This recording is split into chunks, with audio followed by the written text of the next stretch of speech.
usununguka kana kuti wachida kuzotonga pachatotanga pafiwa first. Kana vachipiwa handidi kudeura ropa handidi kuti pafiwe havasati vakuda kutonga vachamisa pavanenge vakuda kuti vachitonga nyika chaizvo vachadeclare kuti pavo munyika ite bloodshed. Ndapida kuti muchinyasondudza mashoko chacho ekuti muda kunyazoudza vachamisa panapa tati vachamisa vakateerera panapa mshuwa ndizvipi zvamuda kuti zvisvike kwavari ya chinhu chandingataura pana vachamisa chinhu chavari kukanganisa ndechekuti icho isusu kana tichitaura kuti kulendi iruntubu muri yeZimbabwe zvinonzi kwadzinorohwa matumbu ndo kwadzinomhanyira kana kuti kwadzinomhanyira ndo kwadzichanororwa matumbu. Kana ndichinge ndauya kudai so ndini wani munhu anofambira nyaya dzese without fear or favor. Kana uri wepati ipi kana kuti zvipi uya kuno kuti kudze nyaya dzese dzekuZimbabwe isusu ndisu takabata ma streets tinenge takachibata kuti G. So muri yeZimbabwe handisida kupedza nguva because nyaya dzacho ndozoti nyaya yenyu manga makaimirira ende ndauya ndina guest wamanga makamirira naye. Asi ndisati ndaintroduce guest uyu karegedza ndishandise mukana kuzivisana nemaZimbabweans imimi kunyanya vari muSouth Africa kuti kana uchida kuregisterwa company nekuvhurirwa FNB business account usina work permit kana study permit mazuva ano zvave nyore. Pane company inonzi Education Research inova iyo yoga inokwanisa kuregistera company yokuvhurira FNB business account usina work permit kana study permit. Saka ndiri kuti chi vabatei taurai navo vokuitirai vokubatsirai aunide kuenda kwavari vanokuitira uri kwauri ivo vari kwavari. Chinodiwa chete make sure kuti une passport iri valid wakutowana FNB business account necompany registration. Yes baba vachinogurei makadini sanganai nevateereri nguva yanga yareba musingabatike pachirongwa muri sei koko? Aiwa ini ndakasimba ndinochengetwa chaizvo ndinoshuwira muri yeZimbabwe kuti tizowana nyika yeutsvene nyika yerugare yakasununguka tizobatana tichifara hama nehama tichiri musango tichiri muhondo vanhu ngavarege kuchema havo kuti baba chinogurei varipi tiri musango tiri muhondo. Ndo zvakangoitwawo nemakomuredi nemadhiteni maovheti vakangobuda munyika vachinzi mapanduki vachinzi madzura moyo vachinzi vainzi makomuredi kana kuti madzura moyo. Saka nanhasi ndizvozvi kana kuti magandanga nanhasi tiri magandanga. Saka nyika ngaimbomira haya kuti chema kana kuti funga maningi nezvazvo kana kuti nzwira tsitsi tinozviziva tiri muhondo. Saka muri yeZimbabwe ndoda kukutendai ndoda kukukwazisai mese kuti ngatirambei takashinga tichakunda nderimwe remazuva ndiri kutendai mazvita. Alright yaiwa mashoko akanaka mashoko makukutu baba vachinogurei tinozvikudza tinozvitenda right. Iko zvinezvi baba chinogurei tinoda kuti tiite tichifambirana tichitaurira tichionesana nyaya yecurrent situation iri paZimbabwe. Iko zvinezvi tese tiri kuziva izvezvi vanhu veZANU-PF nezuro vakatogadzirira ana Virginia Mabhiza varitaura kuti ready kuamenda the constitution vatogadzira draft ravo kuti vachingoenda kuchishoendeswa kuparliament nekujudiciary system kuti vabva vaita se vabva vanoita kuZANU-PF nyaya dzachiwenga tichatotaure because chiwenga akagara vakamunyararidza kuManicaland. But now baba vachinogure tinoziva muri vanhu vekuopposition kunyanya ndo side remune makaningirina. What is the way forward? Ndezvipi zvingaitwawo zvatingati vateereri vakateerera poitwa zvipi apa? Ndinokutendai chaizvo nemashoko amuri kutaura pakulendi. Chokwadi chiripo chamunofanira kutanga kuziva ndechekuti icho politics dzemunyika medu dzakundwa nesadza dzakundwa nemari nekudya. Saka politics dzedu vanhu vatinotarisira kuti vagone kuva vatungamiriri kana kuti maforefront ekugadzirisa rusununguko munyika vese vazhinji vacho vese vapera kutera mari kana kutsvaga mari kuZANU-PF. Ndo dambudziko raitika iroro rokuti tinyatsoti nyika inogona kuti izosununguka panenge patowana kusimba kana kuti kumira kwakasimba chaiko because mai manje anaya. Chekutanga 1 ndoda kukubvunzai mubvunzo wokuti vateereri makateerera mese tinozviziva kuti vachamisa ndiyo bato roga rinozunzana neZANU. Ndine mubvunzo wandinawo wekukubvunzai kuti rusununguko rwakanaka kuti rwuye asi chiri kunetsa iko zvinezvi tiri kumhanya nebhiza rimwe chete vachamisa ndo vakahwina 2018 ndo vakahwina 2023 Yeah.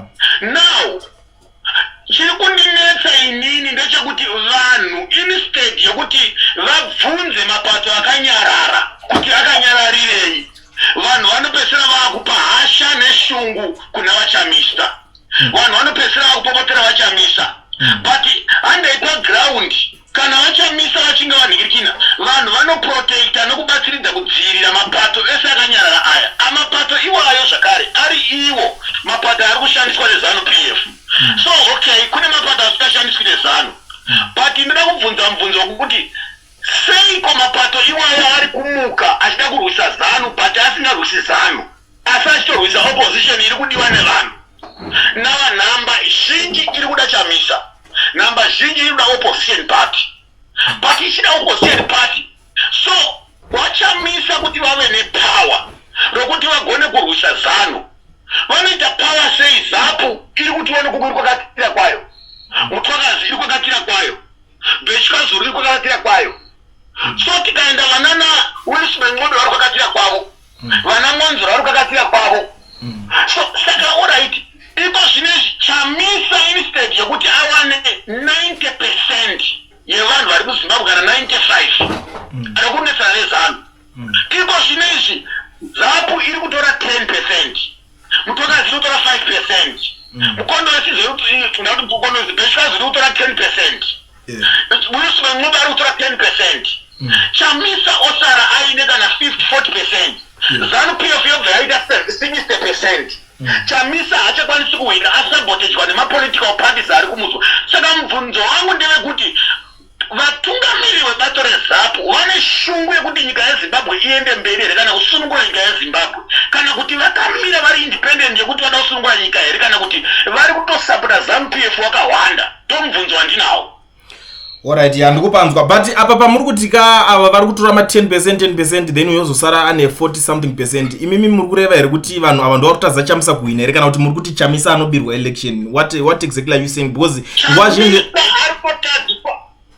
Chamisa wagara nanhasi kunotokunda, but Chamisa uri kuzowana mukana kuti ZANU PF kuti iwane mukana wokuriga Chamisa iri kushandisa zita remapolitical parties iwaya.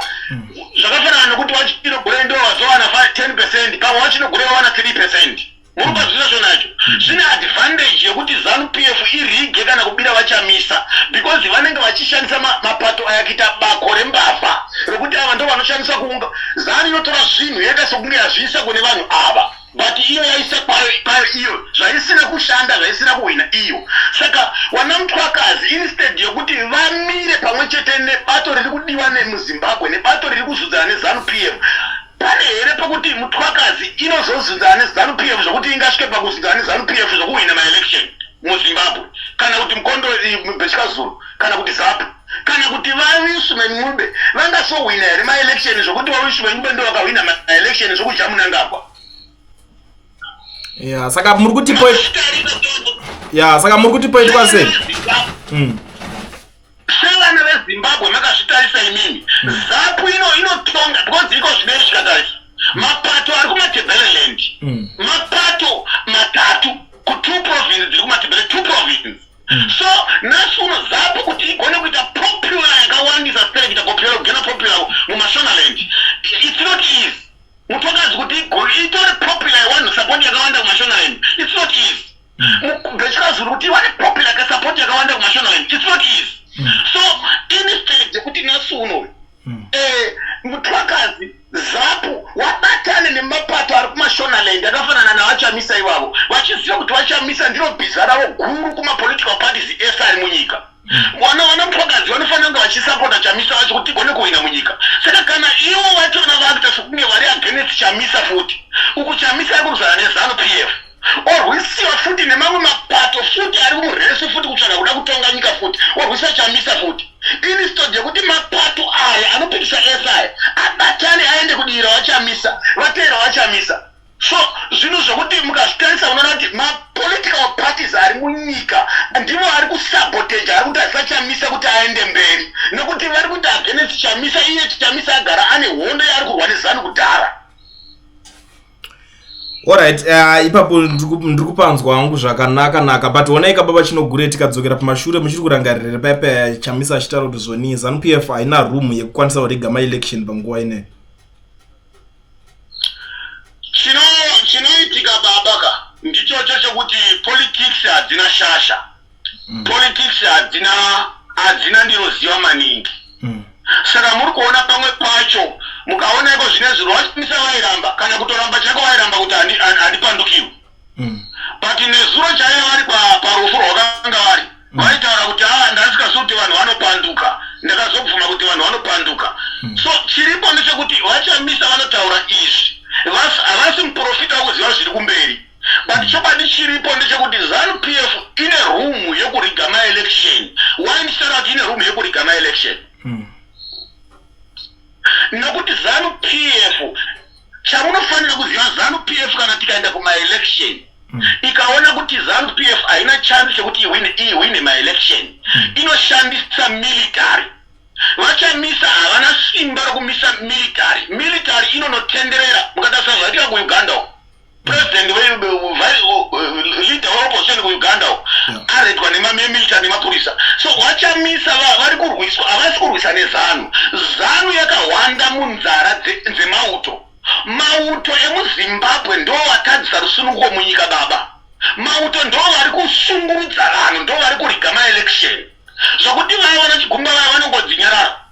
2018 makaona chigumba akarwambama navachiwenga achida kuoneka maresults aida kushedzera maresults. Nasure kospace mauto ndiwo akaumba far iwo watafuma neya vageneral mai manja. Saka mauto ndiwo ari in charge pazvinhu zvese kana ZANU yazvimbirwa inoshandisa chisimba chemauto. Maopposition party haachisina chance. Alright, panyaya yematauro yekuti muna 2018 chigumba akarwamba nanhingirikini nyaya yatakatarisara chokwadi ndechokwadi nyaya kana dzingoro nyaya dzaingutaurwa navanhu idzi ichokwadi richazvezwa kuti nyaya dzevanhuwo dzepropaganda dze chokwadi chakakwana. Vachiwenga vanga vachiri general, vanga vasati vabiswa ugeneral panguva yakanga ichiitwa macampaigns.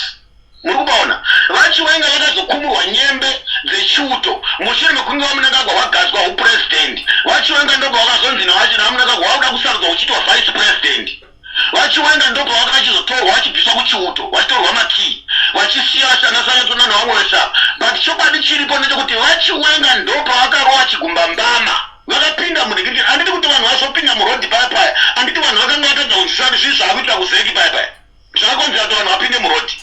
Handiti kuti vanhu vapinda murodhi, vanachiwenga vanga vapinda murumu yaitwa ma-election yaivaingwa ma-election. Wow.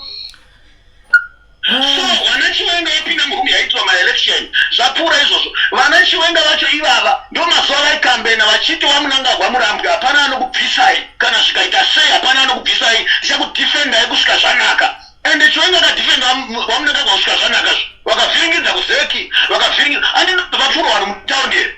Chiwenga achibvaisa vanhu mumauto murodhi muna 40 vanhu vakapfurwa muna 40 muyamuya.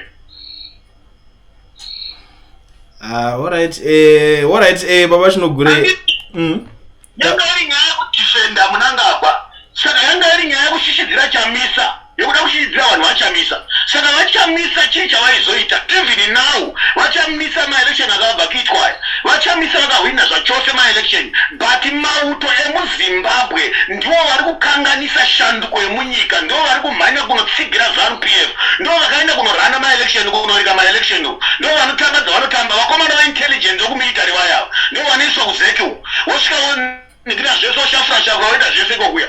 Saka vachamisa havana chance because ZANU-PF inotungamidza military pamberi. Okay, ndikuzvinzwa zvangu. Zvinhu zvese muZimbabwe kuti zvikorongeke kulieni, zvinhu zvese muZimbabwe kuti zvikorongeke zvitadze kufamba zvakanaka inyaya yemilitary. Nokuti kana vamunangagwa pamunonzwa vachite kushashangai maministers vachizvidzira vachitaseya dai military isina kumira nebato ZANU-PF ine simba rekuudza vana veZimbabwe here kuti kushashangai. Haina zva vangaenda here pana 40 papa vakadaidzira vanhu kuti uyai panapa ndokurovai mese. But nenyaya yekuti vamunangagwa vanoita maune kuonererwa nokuti mauto haasapoti opposition party. Vanhu unoziva kuti chichikonzero ndikutaura secret iripo kulendi ZAPU inoti tisi takaenda kuhondo tikasunungura nyika saka tisi takaumba military saka military ndedu tisi nyika isusu saka imi maopposition hamuna simba rekukondora military yekuudza military zvokuita because military yakabva kuma-war veterans ma-war vet ndo vakaumba military saka military yapo nhasi unoi yakakumurwa kubva kuma-war vet saka isusu tisiri in charge nekuti ZANU forces ndo yakagadzira military saka ZANU haina kusiya jezi rezANU forces ZANU forces yanga riri bato rakabatana nemilitary saka ndona nhasi iripo nhasi yapa vanonyebera kuti ZANU PF but ichiri ZANU forces saka forces vanoti ndeyavo saka iko zvinezvi hamuna shanduko inoitika muZimbabwe kana opposition party ikashayiwa nyika inoidefenda kana Chamisa akashayiwa nyika inomutsigira nemauto kana kuti inomutsigira nemari kana kuti inomutsigira neani security kana nemaweapon Chamisa hasi akatonga muZimbabwe kana pasina any superpower inotsigira vaChamisa kana opposition party because muZimbabwe muri kutongwa nemadictator ZANU PF it's a group of dictator fanana naMuseveni neuyo kuko kuCameroon uyo neuyo kuTanzania uyo asinte zvakaita iko zvino Bobi Wine awina zviri pachena but still no chance vaChamisa kana tikaenda kuma-election nhasi unoyo havagoni kuwina ma-election vachitonga nyika but paground kumavhotsi vanowina even vasati vatoita ma-election vaChamisa vanenge vakawina already kana tikasaita ma-election kana tikaita vaChamisa ndo vari kudiwa nevanhu ndo vakawina but havatonge nyika nekuda kwemilitary ZANU PF iri kushandisa militias military wise saka panyaya yema-election ndinoda kutaurira vaChamisa vari kutaura nyaya yekuti tiende kuma-election ma-reforms and forward ZANU PF haibvumi inozvizva kuti yakagara yakakundwa kare neopposition yakarwa kudhara neopposition saka ZANU PF haife yakabvuma kuita matalks ema-reforms haife yakabvuma kudzokera futi kuenda kumaita ma-election futi because yakuzikanwa chisoko chayo nepasi rese saka inototsika madziro saka chaakudikana apa vaChamisa zvavari kufunga ivo zvokuti ma-election ma-reforms panoda pane pavakatsika kana pasina pavakatsika it's a waste of your time. Alright. Saka muri kuti vaChamisa voita sei chazvo ngatitaurira nechokwadi baba vachinogura vonyatsoita sei kana vachidawo kunzi vari kupinda kuti vazopindawo chokwadi chiripo ndechekuti muAfrica muno kana maopposition achida kutonga kana kuti achida kuva nebalance kana stamina yekuti vatonge ZANU PF ichiwana simba rekubvisa simipi yakatobuda kuenda kunotsvaga rutsigiro kumasuperpower akaita sana Russia nana China ZANU PF kuti ipinde mupower yakatsigirwa nemasuperpower saka vaChamisa kana vaida kuti vawane kupinda mupower pari zvinezvi ngavatoenda futi vanotsvagawo futi masuperpower avowo anovatsigira seZANU manje yakamirana naChina saka vaChamisa ngavaende vanoiswa mumbereko ndo chiripo vaChamisa ngavaje kuwarairwa vari mukati menyika vachifungidzira kuti uchauye like manna from heaven baba even usabhu chaiwo haungouya mumba menyu zviri nyore zviri soft even umambo chaka kana kwenyu kwamunobva imimi varume auye nyore baumambo zviri soft kungouya nokuti uchangoya vanhu vakagara ungosvikonzi tauya neumambo hwenyu azvife zvakaita panotorwiwa nokutokuwadzana panotofiwa saka kana nyika vaChamisa vaida kuti nyika inake kana kuwana rusununguko kana kuti vachida kuzotonga pachatotanga pafiwa first kana vachipiwa handidi kudeura ropa handidi kuti pafiwe havasati vakuda kutonga vaChamisa pavanenge vakuda kuti vachitonga nyika chaizvo vachadeclare kuti nyika iite bloodshed and bloodshed iyoyo inyaya yekuti vanhu vanenge vakuidzorerana saka ndo zvakonzera kuti kuzouya rusununguko rwechitatu not now rusununguko rwechitatu kubva rwekutanga rwambuya nehanda kouya urwu ruripo rwana munangagwa kuchazoya rusununguko rwechitatu ruchaunzwa navaChamisa saka nyaya iripo ndeyekuti asi kana vasina kufunga nyaya iyi hakuna chinobuda baba wangu hakuna kwazvinoenda. Alright, so baba Chinogure, without wasting much of your time, since nguva dzati fambe zvadzo ndapi kuti muchinyasondudza mashoko chacho ekuti muda kunyazoudza vaChamisa panapa tati vaChamisa vakateerera panapa mshuwa ndizvipi zvamuda kuti zvisvike kwavari chinhu chandingataura pana vaChamisa chinhu chavari kukanganisa ndechekuti icho isusu kana tichitaura kuti ngavabatane handisi kutaura kubatana nana Ng'onzora kana kuti nana Shabangu kwete ndiri kutaura kubatana navanhu vavanoziva kuti vanhu havanogona kuita kuti muchimurenga chiende mberi kana kuti basa riende mberi. Asi ndinoda kuti tauro yavachamisa kuti kunyarara kumwe kwavari kuita sevatungamiriri kuri kusiya vamwe vanhu vaparara, kana kuti kuri kusiya vanhu vasviba mwoyo kana kuti vaora mwoyo, kuri kunetesa vanhu, kuri kupedza vanhu simba kana kuti chido chekuvasapota vachamisa, kuri kudzosera mwoyo yevanhu kumashure. Nokuti vachamisa kubva 2023 ndivo vakamisa vanhu vada kupinda muroti, ndivo vakamisa vanhu vada kurwira maelection. Vachamisa vakati aiwa mbomirai sadhaki ichabatsira ichapindira. Nhasi uno vachamisa vaita quit, vakamira kubva 2023 vanga vasiripo paground, vakazodzoka iko zvinezvi. Vanhu vakaramba vakamira nemusangano nezita ravachamisa uye vakamira nemupurezidendi wavo, but kunyarara kumwe kuri kuzoitika manje ivhiri kudzoka vaita vachamisa. Vanhu vari confused nokuti iko zvinezvi ZANU-PF haisi kumira zvairi kuita. Saka vanhu vanotarisira kuti kana munyika mune political party kana kuti mune opposition inofanira kunge ichidzivisa zvimwe zvinhu zviri kuitika izvi. Iko zvinezvi 2030 iri kuramba ichitaurwa ende ichienda mberi. Iko zvinezvi mareforms ari kuramba kuitwa. Iko zvinezvi maelection ari kuda kuramba kuyaita. Iko zvinezvi bumbiro riri kubvarurwa. Saka isu tinotarisira kuti kana tina baba vedu vatinavo salida vachamisa vanofanira kuratidza kuti shuwa zvavari kutaura vari kupfakanyika, kuti isusu tifarewo sevana vavo semasupporters avo. Tivo vanhu vanofara vanosunungukawo.